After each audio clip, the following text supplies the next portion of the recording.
One of our guiding tenets, one of our guiding principles is simple.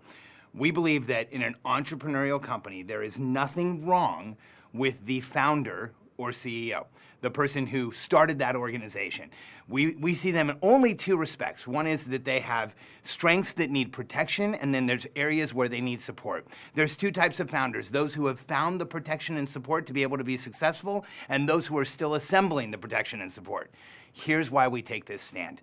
I have a unique career, and I've worked with hundreds of company founders, and for everything from $30,000, $40,000, $50,000 businesses where they're paying bills and they feel independent and they're moving towards a bigger outcome, to working with founders of billion-dollar organizations and more.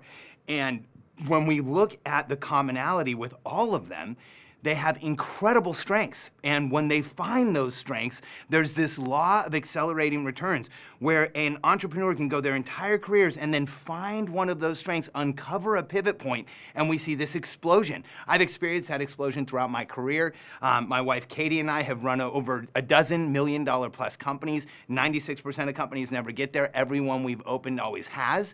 And there's a reason.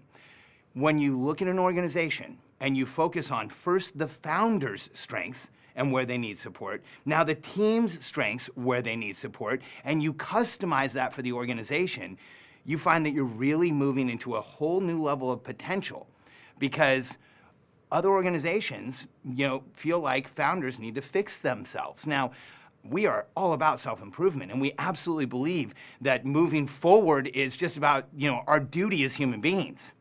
However, do we want to fix what's wrong with us, or should we look at the strengths that we have and move those forward? Should we look at where we're building momentum and gain more? Should we look at where pace is really starting to move in our organization and speed it up? I always liken it to an athlete. If we have an athlete who's an incredible catcher, he catches the ball, he'll probably end up actually playing the position of catcher, and there's very little that people are going to do to try and make him stop catching and do something else. So if you're in a business and you have a strength that really stands out, let's develop that strength. There's a lot of moving parts, still have to be a member of the team, but when we focus on our strengths, we find a pivot point that really explodes the business.